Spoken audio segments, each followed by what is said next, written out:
चाहे भूखे ही मर जाना, लेकिन इन 3 स्थानों पर कभी दान मत करना। एक सरफ की ज्ञानवर्धक बातें। नमस्कार मित्रों, आज की वीडियो आपके लिए बहुत ही ज्ञानवर्धक है, जिसमें हम आपको आज बताएंगे कि मनुष्य के लिए वह कौन सा दान है जो उसे अमीर बना देता है और वह कौन सा दान है जो उसे कंगाल बना देता है। दोस्तों, ये कहानी आपके लिए बहुत कुछ सिखाएगी। यदि आपने इस कहानी को ध्यान से सुन लिया तो आपका पैसा कभी व्यर्थ नहीं जाएगा, आपका किया हुआ दान कभी व्यर्थ नहीं जाएगा और ना ही आपका कभी जीवन में पतन होगा। इसलिए दोस्तों, आपसे निवेदन है कि आप हमारी इस कहानी को ध्यान पूर्वक ही सुने, जिसमें एक सरफ ने बहुत ही अच्छी जानकारी इस वीडियो में दर्शाई है। चलिए दर्शक भाई, अब शुरू करते हैं ये कहानी। प्रिय दोस्तों, एक समय की बात है, अवंती राज्य के जंगलों में एक नाग नागिन का जोड़ा रहता था। दोनों के बीच बड़ा ही गहरा प्रेम था, बहुत ही प्यार था। दोनों एक पहाड़ी पर प्रेम पूर्वक रहते थे। एक दिन की बात है, नागिन अपने भोजन की तलाश में जंगल में घूमने के लिए निकल जाती है। जंगल में पहुंचने पर एक जगह उसने देखा कि खाने वाला कीड़ा जो देखने में बहुत बड़ा था। नागिन ने सोचा कि आज भोजन में हमें कुछ मिला तो है ही नहीं, क्यों ना आज इस कीड़े को खा करके अपना पेट भर लिया जाए, अपनी भूख को शांत किया जाए। दोस्तों, ये सोचने के बाद वह सरपणी उस कीड़े के पास में जाती है।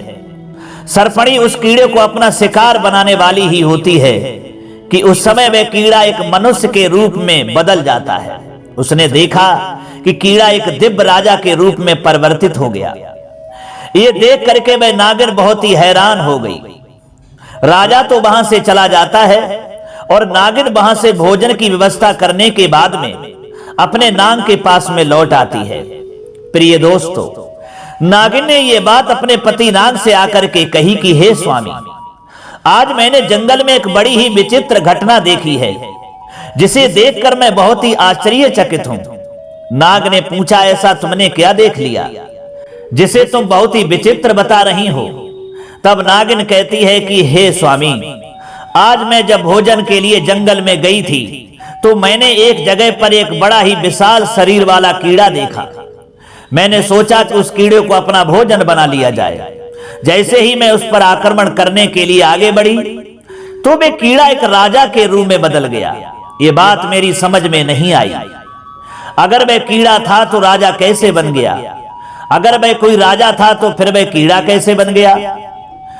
दोस्तों, नागिन की ये बात सुनकर के नाग जो था बहुत जोर से हंसता हुआ कहने लगा कि हे प्रिय, मुझे लगता है कि तुमने आज राजा धर्मध्वज को देख लिया है, जो इसी देश का राजा है। नाग की बात को सुनकर के नागिन और भी ज्यादा हैरान हो गई।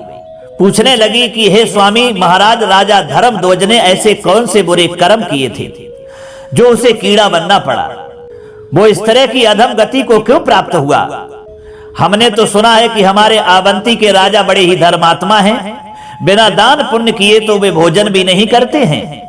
फिर उनसे ऐसा कौन सा अपराध बन गया, ऐसा कौन सा पाप बन गया जो उन्हें एक कीड़े की योनि में जाना पड़ा? तब नाग कहता है कि हे प्रिय, राजा धर्मध्वज का यही स्वभाव तो उनके लिए मुसीबत बन गया कि वे अत्यंत दानी धर्मात्मा हैं। उन्होंने कुछ ऐसा दान कर दिया जिसके कारण राजा धर्मध्वज को कीड़े की योनि भोगनी पड़ी। तब नागिन कहने लगी, महाराज मेरी समझ में कुछ नहीं आ रहा है, मुझे विस्तार से समझाने की कृपा करें कि राजा धर्मध्वज के साथ में ऐसा कैसे हुआ?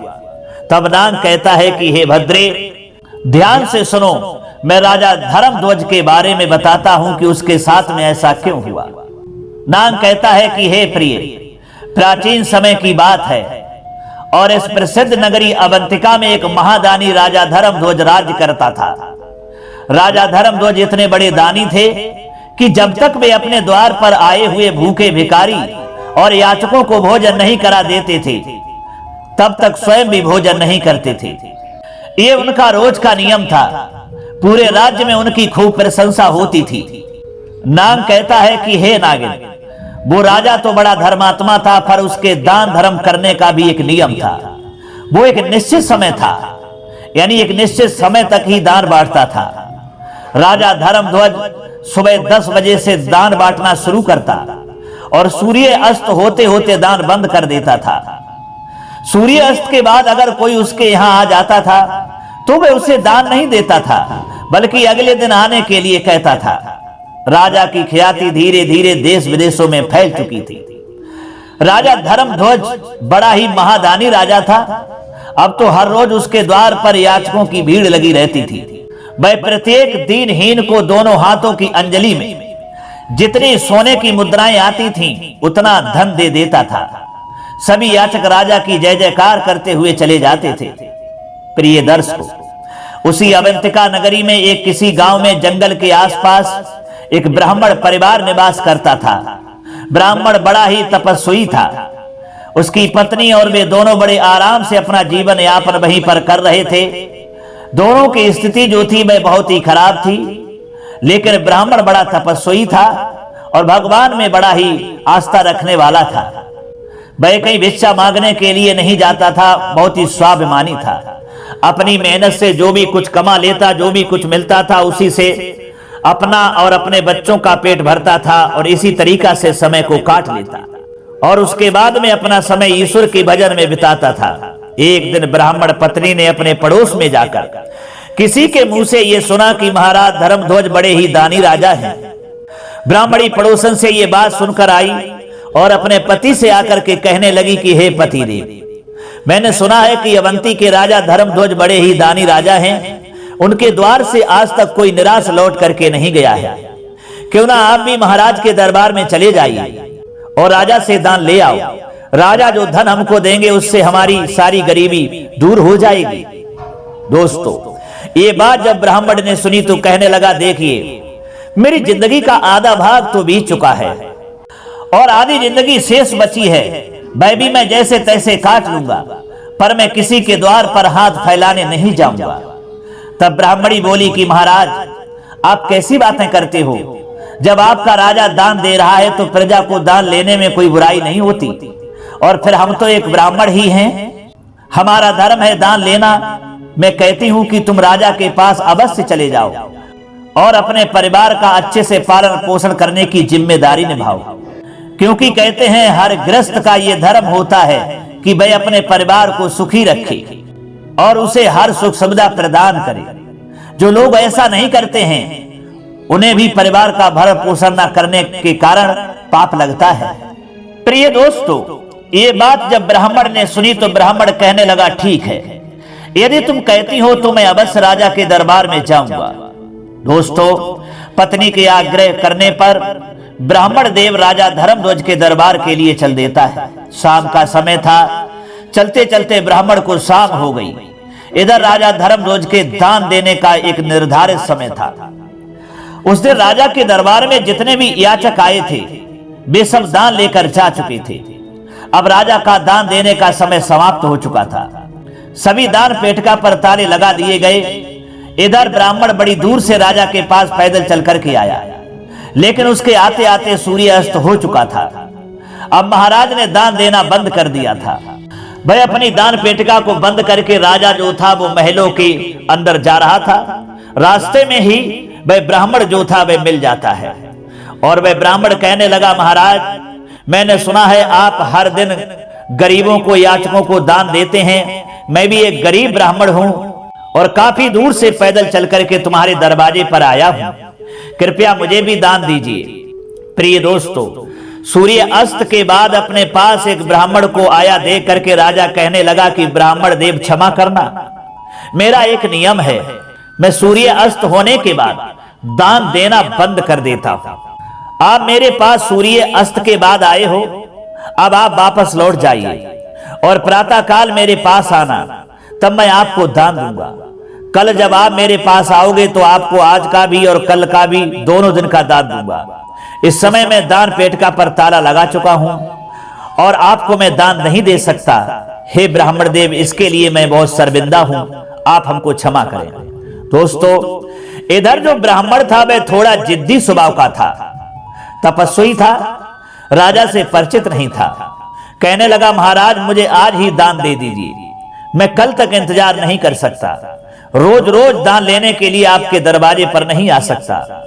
जब राजा ने ये बात सुनी तो राजा को क्रोध आया, परंतु ब्राह्मण जान करके राजा ने फिर उसे समझाया कि ब्राह्मण देव, तुम हमारी बात को समझो, कल ही दान मैं तुम्हें दे सकता हूं, आपको कल ही आना पड़ेगा, आज मैं आपके लिए दान नहीं दे सकता।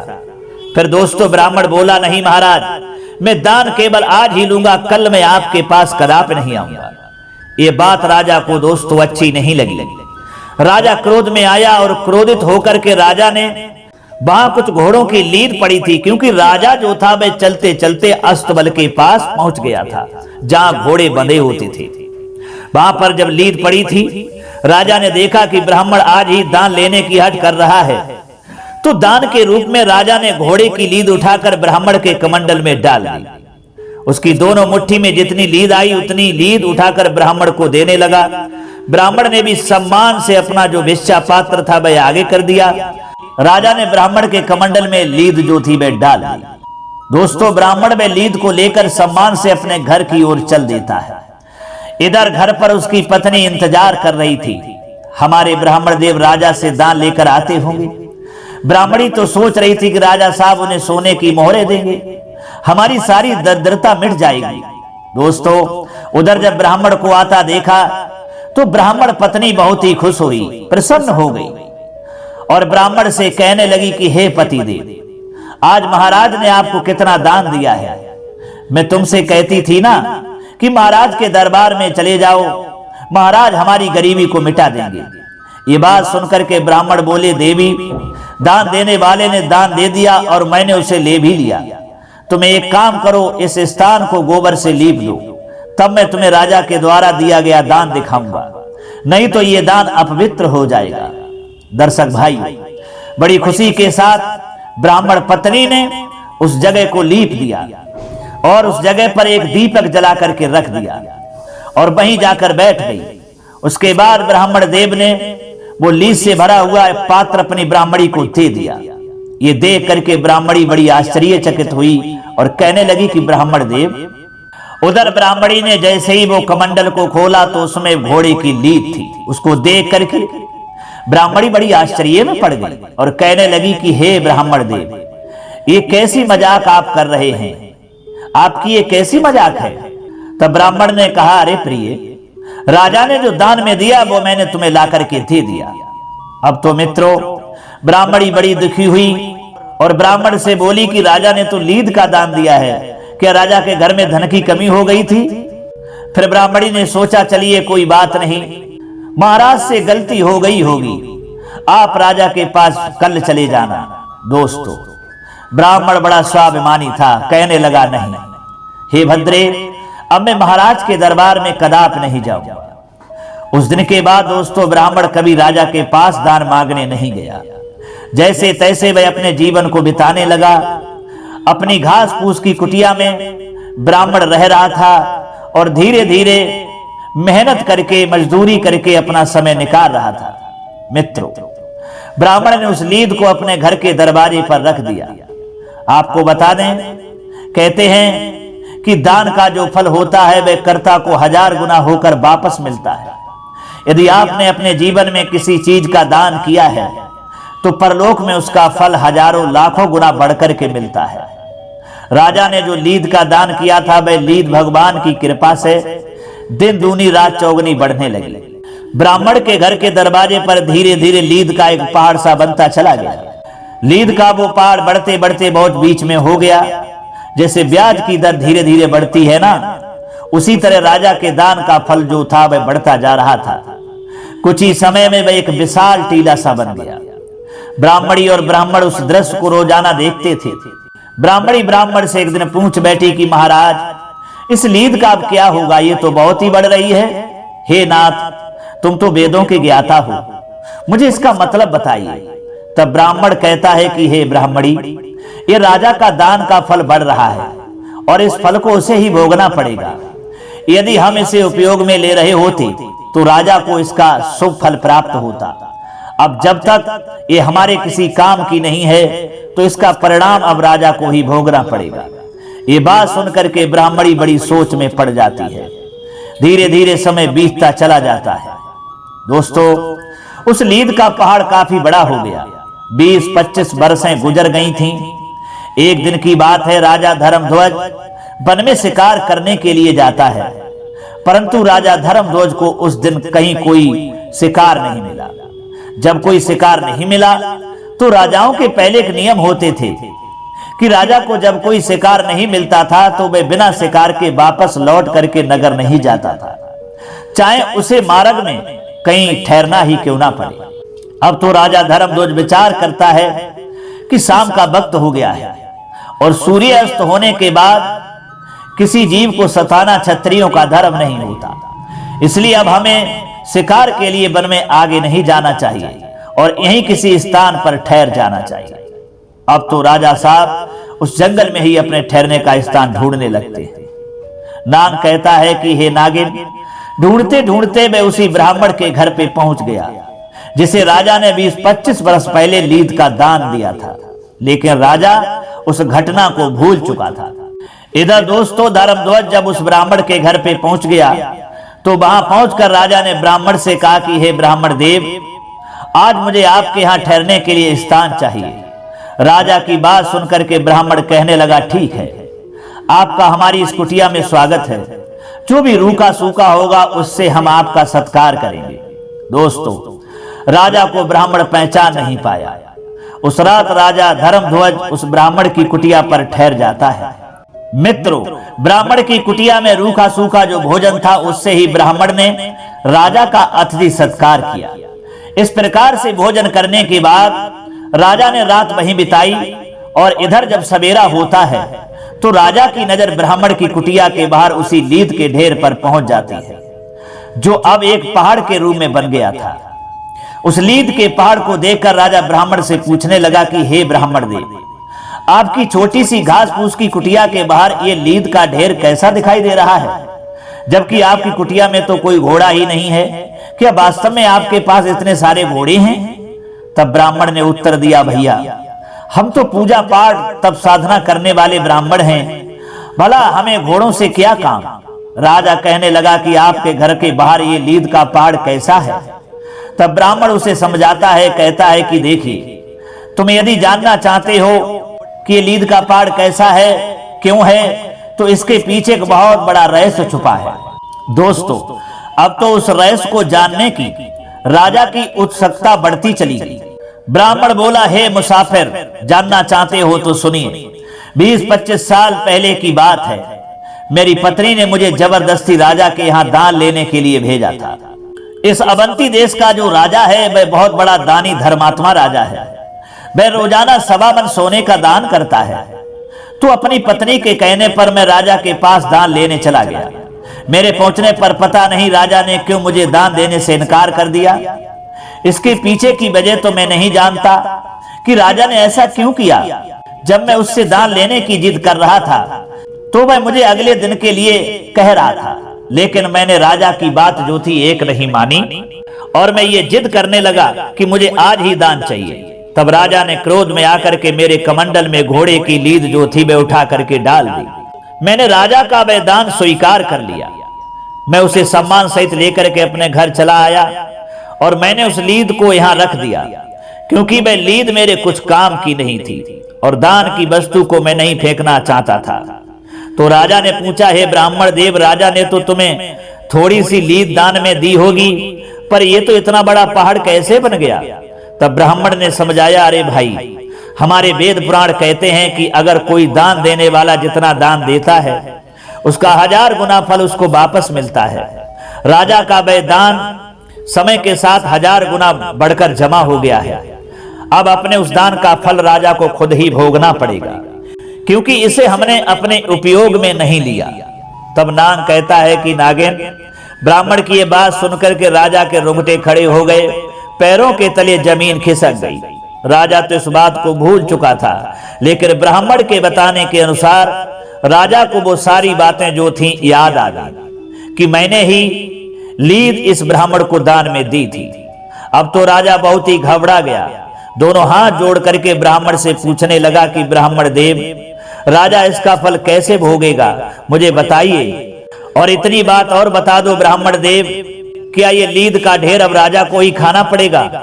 दोस्तों, ऐसा पूछने पर उस ब्राह्मण ने कहा, देखो ये लीद का ढेर अब उसी राजा को खाना पड़ेगा। जब तक वो खा नहीं लेगा तब तक ये बढ़ता ही रहेगा। ब्राह्मण की बात सुनकर राजा की आत्मा कांप गई।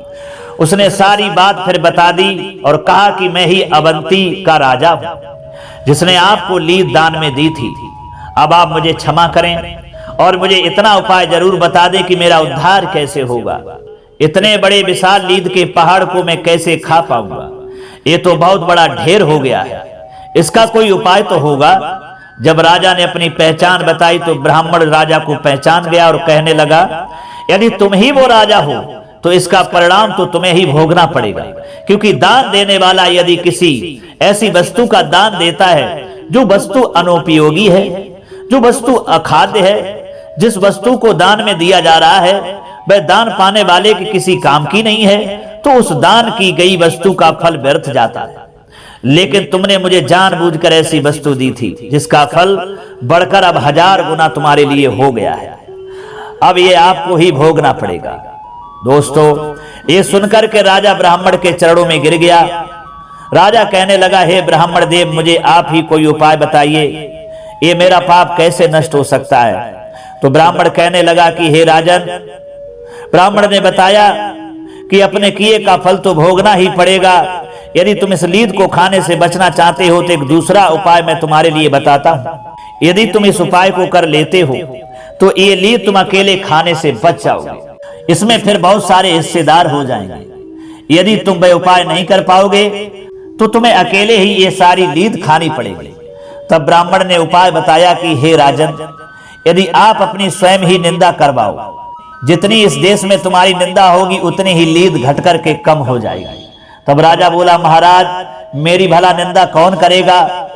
मैंने अपने जीवन में निंदा जैसा काम तो कभी किया ही नहीं है।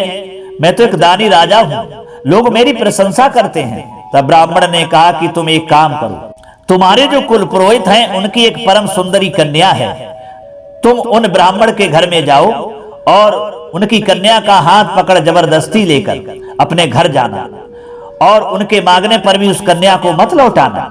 इस प्रकार से तुम्हारी राज्य में निंदा होनी शुरू हो जाएगी। लेकिन इस बात का ध्यान रखना, उस कन्या के प्रति तुम्हारी नजर गंदी नहीं होनी चाहिए, नहीं तो बहुत बड़े पाप में गड़ जाओगे। तुम उस कन्या को बेटी के रूप में लेकर आना, लेकिन ये बात किसी को बताना नहीं। तुम उसे बेटी बनाकर कन्या को ले जाकर अपनी रानी के पास छोड़ देना और उससे कह देना कि वो इस कन्या को बेटी की तरह पाले। प्रजा के लोग समझेंगे कि तुमने बहुत बुरा काम किया है, फिर तो पूरे राज्य में तुम्हारी निंदा होनी शुरू हो जाएगी और यही लीद का ढेर घट कर के बहुत कम रह जाएगा। दोस्तों, राजा को ये उपाय समझ में आ गया। राजा बड़ा हताश था, उस लीद के ढेर को देख करके व्याकुल हो रहा था। अब तो राजा अपने राज्य को लौटा और राज्य में आकर वे सीधा अपने कुल पुरोहित के घर पहुंच जाता है। कुल पुरोहित ने जब राजा को अपने घर पर आया देखा तो उसका चेहरा बड़ा ही उदास था। कुल पुरोहित ने पूछा कि राजन, आप इतने उदास क्यों हो? तो राजा ने कहा, गुरुदेव, आप अपनी बेटी को बुलाइए, मुझे उसी से कुछ काम है। दोस्तों, अब गुरुजी ने समझा कि राजा है, कुछ इनाम देगा, हो सकता है कोई जरूरी बात पूछे। तो उन्होंने अपनी पुत्री को आवाज लगाई और जैसे ही गुरु की बेटी बाहर देखने के लिए आई तो वे सुंदर तो थी ही, राजा ने फौरन उसका हाथ पकड़ा और पुरोहित को धक्का देकर के उनकी बेटी को रथ में बैठाल कर अपने घर के लिए लेकर के चल दिया। बेचारा ब्राह्मण अपनी बेटी के लिए गिड़गिड़ा रहा था कि हे महाराज, आप ये क्या कर रहे हो, यह अन्याय है। लेकिन राजा ने उसकी एक नहीं सुनी और चुपचाप उस कन्या को लेकर अपने महलों में पहुंच जाता है। महलों में पहुंचकर उसने अपनी रानी से कहा कि महारानी, ये हमारी पुत्री है, इसको कोई कष्ट नहीं होना चाहिए, इसे बड़े प्रेम से पुत्री की तरह रखना है और ये बात किसी को बाहर तुम्हें नहीं कहनी है। रानी ने पूछा कि महाराज, तुम इसे लेकर के क्यों आए हो? ये तुम्हारे गुरु की बेटी है। तब राजा ने कहा, रानी, तुम चुपचाप तमाशा देखती जाओ, मैं जो कर रहा हूं अपने उद्धार के लिए कर रहा हूं। प्रिय दोस्तों, जब राजा अपने गुरु की कन्या को लेकर के आया था तो पूरे नगर के लोगों ने उसे देखा था। उस समय तो किसी ने कुछ नहीं कहा, लेकिन धीरे धीरे राजा की बुराई होनी शुरू हो गई। पूरे राज्य के लोग उस राजा की निंदा करने लगे कि राजा तो बहुत ही गंदा व्यक्ति है, जिसने अपने गुरु की बेटी को पत्नी बनाकर जबरदस्ती अपने घर में रख लिया है। हम तो पहले ही कहते थे कि यह राजा बड़ा अन्यायी है, ये लोगों को दान देकर के केवल दिखावा कर रहा है। कितना नीच है ये राजा। दोस्तों, इधर नाग कहता है नागिन से कि हे प्रिय, इस प्रकार से पूरे नगर में राजा की बुराई होनी जो थी वो शुरू हो गई। सब लोग कहने लगी कि ऐसे राजा पर क्या भरोसा करना चाहिए जो अपने गुरु का ही नहीं हुआ। इधर राजा के नगर में जैसे जैसे राजा की निंदा हो रही थी, वैसे वैसे ब्राह्मण के घर के द्वार पर जो लीद का ढेर था वह कम होता जा रहा था। जो जो लोग राजा की निंदा कर रहे थे वे लीद के उस ढेर में हिस्सेदार होते चले जा रहे थे। धीरे धीरे उस लीद का संपूर्ण ढेर जो था वह कम हो गया और केवल जितनी लीद राजा ने दान में दी थी उतनी ही लीद का ढेर रह गया। राजा कुछ दिनों के बाद वहां जाता है तो देखता है कि ब्राह्मण के घर के आगे लीद का ढेर तो अब थोड़ा सा ही बचा है। मित्रों, राजा का ये हाल हो गया था कि जिस रास्ते से निकलता था उसी रास्ते से राजा को घृणा भरी दृष्टि से देखा जाता था। एक दिन राजा जब उस ब्राह्मण के द्वार पर पहुंचा तो उसने देखा कि लीद का ढेर सिर्फ उतना ही रह गया था जितना कि उसने उस ब्राह्मण के लिए दान में दिया था। ये देखकर राजा बहुत खुश हो गया। वो एकदम से ब्राह्मण के चरणों में गिर गया और बोला, महाराज, आपने पहाड़ जैसी लीद का ढेर तो खत्म करवा दिया। जिन जिन लोगों ने मेरी निंदा की होगी उनके हिस्से में वो लीद चली गई होगी, लेकिन ये थोड़ी सी शेष रह गई है। अब इसका भी कोई उपाय बता दीजिए। तब ब्राह्मण ने बताया, हे राजा, ये जो लीद रह गई है ये तुम्हारे हिस्से की ही है। तुम्हें इसे किसी न किसी जन्म में खाना ही पड़ेगा। तुम्हें इसे खाने के लिए किसी जन्म में कीट की योनि धारण करनी पड़ेगी। तब राजा बोला, महाराज, कोई ऐसा उपाय बता दो जो ये खत्म भी हो जाए। तब ब्राह्मण कहता है कि एक उपाय बताता हूं राजा। मेरा एक गुरु भाई है, तुम्हारी इस नगरी में रहता है। वे बड़ा ही विद्वान और ईश्वर का भक्त है। वे दोनों पति पत्नी बड़े ही सज्जन हैं, हर समय ईश्वर के ध्यान में लगे रहते हैं। लगता है उन दोनों ने तुम्हारी बुराई नहीं की होगी। यदि वो दोनों तुम्हारी आलोचना करते हैं तो ये लीद का ढेर आज ही समाप्त हो जाएगा। प्रिय दोस्तों, ये बात सुनकर के राजा कहने लगा, ठीक है ब्राह्मण देव, मैं वो भी प्रयास करके देखता हूं, मैं उनसे भी अपनी निंदा करवाता हूं। उसके बाद में राजा जो था अपना भेष बदल करके और वहीं अवंतिका नगरी में जो उसी ब्राह्मण के घर पे पहुंच जाता है जो उस ब्राह्मण ने बताया था। ब्राह्मण के घर पे गया। उस ब्राह्मण ने और ब्राह्मण की पत्नी ने राजा का बड़ा आदर सत्कार किया, स्वागत किया, बैठने के लिए उचित आसन दिया। उस आसन पर राजा जब बैठ जाता है, परंतु राजा के मन में भीतर ही एक बड़ा विचार चल रहा था। तो राजा ने उस ब्राह्मण से कहा कि ब्राह्मण देव, मैंने सुना है यहाँ का जो राजा है वह बड़ा ही अन्यायी है, अपराधी है, पापी है। ब्राह्मण देव कहने लगे, होगा, मुझे नहीं पता। राजा बोला, हे ब्राह्मण, उसने अपने गुरु की पुत्री को बलपूर्वक अपने घर में रख लिया है। ब्राह्मण बोला, मुझे नहीं पता। राजा फिर अपने मुख से अपनी बुराई करता हुआ बोला कि देखो बताओ, अपने गुरु की पुत्री को अपने घर में उस राजा ने रख लिया है, ये कहां का न्याय है? बड़ा ही दुष्ट राजा है। ब्राह्मण देव बोले, भाई मुझे नहीं पता, और ये सब बातें तुम मुझे क्यों सुना रहे हो? मैं इन चीजों में ध्यान नहीं रखता। जब राजा ने बार बार उस ब्राह्मण को उकसाया राजा की आलोचना करने के लिए, फिर भी उसने आलोचना नहीं की। तब ब्राह्मण ने देखा कि ये व्यक्ति राजा की बहुत निंदा कर रहा है और ये चाह रहा है कि मैं उस राजा की निंदा करूं, जरूर कोई इसमें विशेष बात है। तब ब्राह्मण ने अपने तपोबल से देखा तो समझ गया कि ये तो स्वयं यहाँ का राजा है और मुझसे अपनी आलोचना करवाना चाहता है, क्योंकि इसने ऐसी वस्तु दान में दी है जिसका पाप इसे भोगना पड़ेगा, और ये चाहता है कि मैं इसकी निंदा कर दूं तो इसका पाप मुझे मिल जाए। ये तो अपने पाप में मुझे सम्मिलित करना चाहता है। तब ब्राह्मण कहने लगा, राजन, मैं तुम्हें पहचान गया हूं, भलाई इसी में है कि आप मेरे यहां से वापस लौट जाइए। मैं कभी किसी की आलोचना नहीं करता, कभी किसी की बुराई नहीं करता। तुम्हारा पाप तुम्हें खुद ही भोगना पड़ेगा। ब्राह्मण ने फटकार कर राजा को वहां से दोस्तों भगा दिया। मित्रों, निराश होकर के राजा वहां से जब लौट कर चला आता है और उसी ब्राह्मण के घर पर गया जहां वो लीद का ढेर लगा हुआ था, ब्राह्मण के चरणों में जाकर के गिर गया और बोला कि हे ब्राह्मण देव, उसका कोई और उपाय नहीं है, आपका ये उपाय जो था वह निष्फल हो गया, हमारी कोई वहां पेश नहीं गई, और कोई उपाय नहीं है क्या? तब ब्राह्मण ने कहा, राजन, यदि उन्होंने तुम्हारी निंदा नहीं की तो समझ लो अब तुम्हें यह स्वयं ही खाना पड़ेगा, चाहे जैसे खाओ।